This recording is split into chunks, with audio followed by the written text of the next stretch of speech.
अब हमारा अगला जो क्वेश्चन बन रहा है वो 155 है। तो 155 नंबर क्वेश्चन आप जैसा कि अपने डिस्प्ले पे देख रहे हो, तो क्वेश्चन पढ़ते हैं और इसका सॉल्यूशन करते हैं। इस तरह का जो क्वेश्चन होता है ये एग्ज़ाम पॉइंट ऑफ व्यू से बहुत ज़्यादा इम्पोर्टेंट होता है, ठीक है। तो इस तरह के क्वेश्चन को सॉल्यूशन को आप ध्यान से देखिए और समझने का कोशिश करिएगा, ठीक है। मैं पूरा समझाने का कोशिश करूँगा आपको, ठीक है।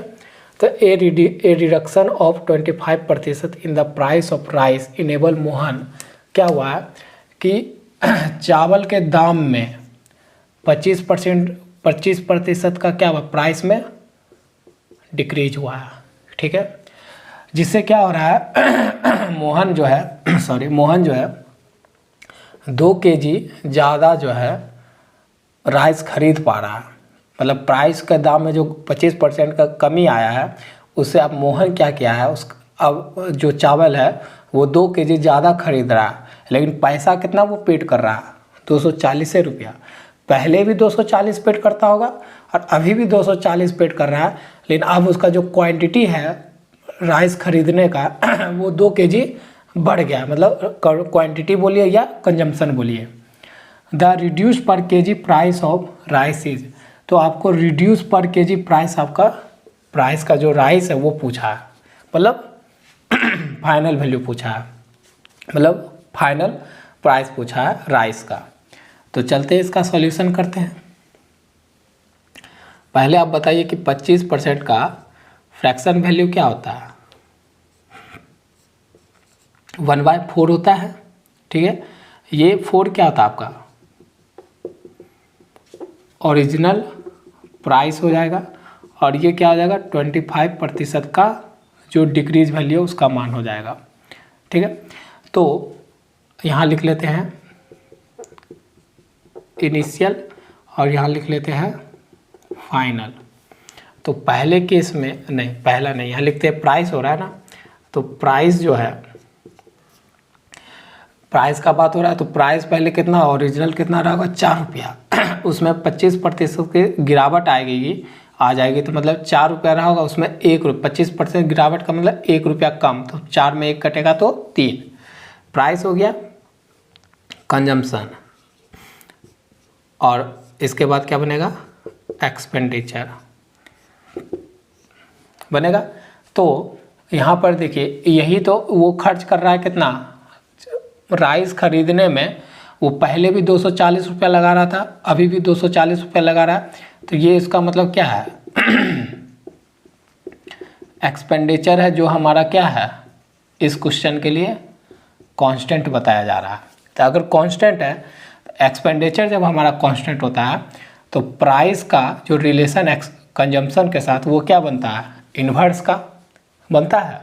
तो यहाँ से ये 4/3 अगर प्राइस है तो कंजम्पशन क्या हो जाएगा 4 हो जाएगा, पलट जाएगा, क्योंकि एक्सपेंडिचर हमको क्या रखना है, सेम रखना है।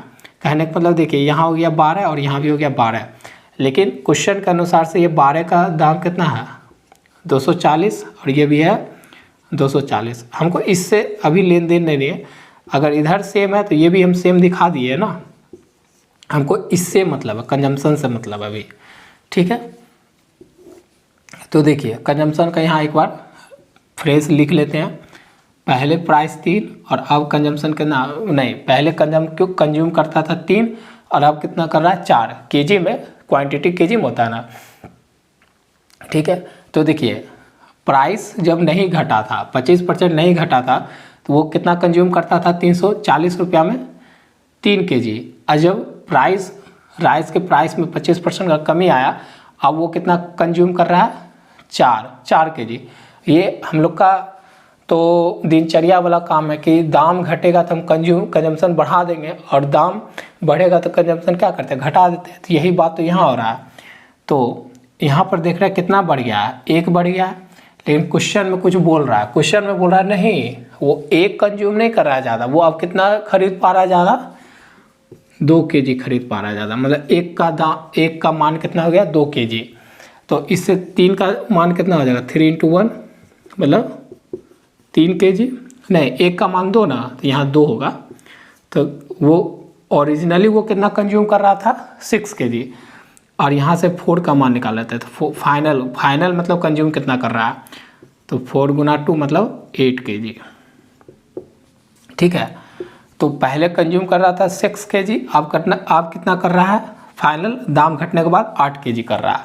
अब पूछ रहा है द रिडक्शन पर KG price of rice is, तो रिडक्शन घटने के बाद क्या दाम हुआ, तो इसका दाम पूछ रहा है आपसे। तो निकाल लेते हैं प्राइस, रेट निकाल लेते हैं, या रेट बोलिए या इसका रेट ही लिखिए ना, रेट पूछ रहा है। तो क्या होगा, कितना खर्च कर रहा है, 8 kg खरीदने में वो कितना लगा रहा है, 240 रुपया, और उसमें कितना ला रहा है 8 kg, इसको काटेंगे तो कितना हो जाएगा 30 इतना रुपया पर केजी, मतलब 1 kg खरीदने में उसको कितना लगेगा, ओरिजिनल घटने के बाद 30 रुपया लगेगा। तो ये आपका हो गया ऑप्शन ए राइट। अगर आपसे पूछ देगा कि नहीं हमको बताइए कि पहले कितना लगता था, ओरिजिनल कंजम्पशन का प्राइस पूछ देगा, तो ये भी निकालने में कोई दिक्कत नहीं है। इधर का रेट पूछे तो कितना खर्च कर रहा है, 240 पहले भी खर्च कर रहा है, और उसमें कितना केजी ला रहा है 6 kg, तो हमारा यहाँ से कटेगा तो कितना होगा 40 रुपीज़ पर केजी आ जाएगा। ठीक है, तो ये तो हमसे पूछा नहीं, हमसे पूछा है कि दाम घटने के बाद रिडक्शन पर केजी प्राइस, मतलब दाम जब घट गया, दाम घटने के बाद ये जरूर ये ध्यान दीजिएगा, इसमें बहुत कन्फ्यूज आ जाएगा। सब क्वेश्चन बना लीजिएगा लेकिन यहाँ फंस जाएगा कि कौन पूछा है, इस दोनों में कौन सा पूछा है। तो जब भी सेंटेंस में पूछेगा कि रिडक्शन पर केजी प्राइस, मतलब दाम घटने के बाद, दाम क्या हुआ घटने के बाद, तो दाम घटने के बाद यही ना होगा, तो ये हमारा रिडक्शन प्राइस पूछा है, तो हमारा इतना रुपया पर केजी आया। ठीक है, समझ में आया होगा आप लोग को।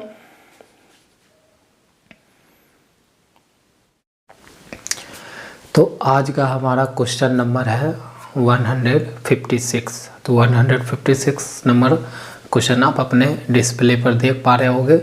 तो क्वेश्चन पढ़ते हैं आपके साथ एक बार और फिर इसका सॉल्यूशन लगाते हैं।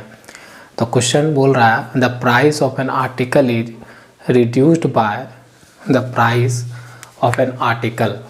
प्राइस जो है एक आर्टिकल, एक वस्तु है, उसका जो प्राइस है वो घटाया जा रहा है। रिड्यूस मतलब क्या करना है, घटाया जा रहा है 25%। कितना घटाया जा रहा है, आर्टिकल के प्राइस में, कीमत में कितना कमी आ रहा है 25% का, 25% का। But the daily cell of the article is increase by 30%।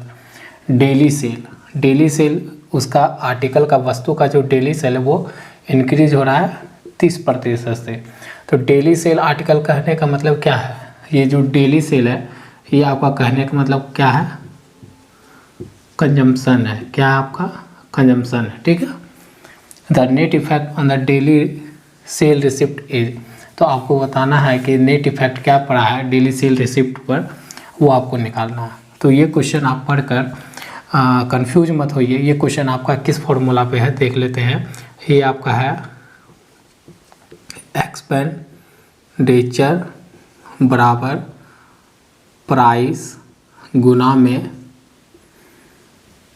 Consumption, इसी फॉर्मूला पे है। बस एक्सपेंडिचर की जगह क्या आ गया है, यहाँ पर रिसिप्ट आ गया है, और प्राइस की जगह तो प्राइस है ही, और कंजम्पशन की जगह क्या आ गया है, डेली सेल आ गया। ठीक है, तो फॉर्मूला तो हमारा सेम ही है ना, फॉर्मूला हमारा सेम लगेगा ये वाला एक्सपेंडिचर वाला। तो पहले उसकी कीमत में कितनी कमी आ रही है 25%।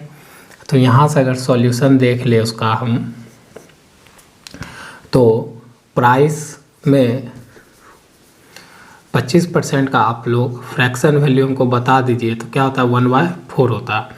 मैंने हमेशा क्वेश्चन जब सॉल्व किया है, परसेंट को जब फ्रैक्शन वैल्यू में बदला है, तो जो डिनोमिनेटर होता है उसको मैंने हमेशा आपको बोला है कि वो आपका क्या होगा, ओरिजिनल प्राइस होगा, और ये 1 क्या होगा, ये आपका 25% जो डिक्रीज है उसका वैल्यू होगा। मैंने हमेशा आपको याद दिलाया है। तो यहाँ देखते हैं, और 31% ये तो प्राइस का है, और 30% का फ्रैक्शन वैल्यू निकाल लेते हैं। तो ये क्या होता है, 3/10 होता है, 3/10। तो इसमें भी नीचे वाला आपका जो होगा वो क्या होगा, ओरिजिनल प्राइस होगा, या ओरिजिनल क्या होगा, यहाँ पर कंजम्पशन होगा। ये ओरिजिनल क्या होगा, ओरिजिनल कंजम्पशन होगा। और ये क्या होगा, ये 3% का जो क्या हो रहा है, इंक्रीज हो रहा है ना, तो 3% का ये इंक्रीज वैल्यू होगा। ठीक है, दोनों जब हम निकाल लिए तो अब यहाँ सॉल्यूशन लगाते हैं। तो पहले लिख लेते हैं कि इनिशियल क्या कुछ चल रहा था और फाइनल बढ़ाने घटाने के बाद क्या इफेक्ट आया। तो पहले तो प्राइस की बात कर लेते हैं। तो प्राइस क्या हुआ है, आर्टिकल का जो प्राइस है वो घटा है ना, घटा है। तो ओरिजिनल वैल्यू जो इनिशियल उसका ओरिजिनल वैल्यू रहा होगा वो 4 रहा होगा प्राइस, और घट के वो उसमें कितना का 25% घटा, 25% का मतलब 1, तो ये कितना हो गया होगा 3। ठीक है, आप कंजम्पशन की बात कर लेते हैं। तो कंजम्पशन का यहाँ पर है, तो प्राइस तो हम बात कर लिए, अब कंजम्पशन क्या है कि ओरिजिनल वैल्यूज़ का कितना रहा होगा, और ओरिजिनल कंजम्पशन क्या रहा होगा 10, और उसके बाद उसके कंजम्पशन में क्या हुआ 3% के 30% है, यहाँ 30% का क्या हुआ है, इंक्रीज हुआ है, मतलब 3 इंक्रीज हुआ, तो यह कितना बन गया होगा 13 बन गया होगा। अब यहाँ पर हमारा क्या, इस दोनों को गुना करेंगे तो हमारा क्या आ जाएगा, रिसिप्ट आ जाएगा। ठीक है, तो ये गुना करते हैं तो कितना आता है 40, ये गुना करेंगे तो कितना आएगा 39 आ गया है। अब देखिए इनिशियल हमारा 40 बना है रिसिप्ट का, और फाइनल रिसिप्ट कितना बना है 39 बना है। तो रिसिप्ट में क्या हुआ है, प्राइस के दाम में, आर्टिकल के प्राइस में जब कमी किया गया और उसका कंजम्पशन इतना बढ़ाया गया, तो रिसिप्ट देख रहे हैं कि इनिशियल 40 रुपया पड़ता था, अब फाइनल अब कितना हो गया 39 हो गया। तो रिसिप्ट में क्या आया है, कमी आया किसका, 1 का। और कंपैरिजन जब भी करते हैं तो किस पे करते हैं, ओरिजिनल वैल्यू पे, इनिशियल वैल्यू पे। तो ये 40 से नीचे, और फ्रैक्शन वैल्यू को परसेंटेज में अगर निकालना है तो 100 से गुना प्रतिशत का साइन। तो ये 0 से ये 0 ख़त्म, ये बचा 10/4 प्रतिशत, माइनस रख लेते हैं अभी। अब हमारा क्या है माइनस, इसको काटेंगे 2 से तो 5 बार में, इसको काटेंगे 2 बार में, ये भी हो गया। अब यहाँ देखिए इसको काटेंगे तो 1/2 प्रतिशत, और यहाँ माइनस किसको इंडिकेट कर रहा है, माइनस कर रहा है डिक्रीज को इंडिकेट, किसको कर रहा है, डिक्रीज को इंडिकेट। तो आपका आंसर क्या बना, तो जो फाइनल रिसिप्ट को बोल रहा था, the net effect on the daily cell receipt is, जो नेट इफेक्ट पड़ा है डेली सेल पे, वो कितना पड़ा है 1/2 प्रतिशत क्या हुआ, डिक्रीज हुआ। तो ऑप्शन आपका यहाँ से क्या राइट हो जाएगा, ऑप्शन बी राइट हो जाएगा। तो मैंने आपको क्वेश्चन का पूरा अच्छे तरीक़ा से डिटेल वाइज बताया है कि आप मैथ को सीख सको। तो देखते रहिए, आगे नेक्स्ट क्वेश्चन सॉल्व करते हैं, आपको ज़रूर समझ में आया होगा।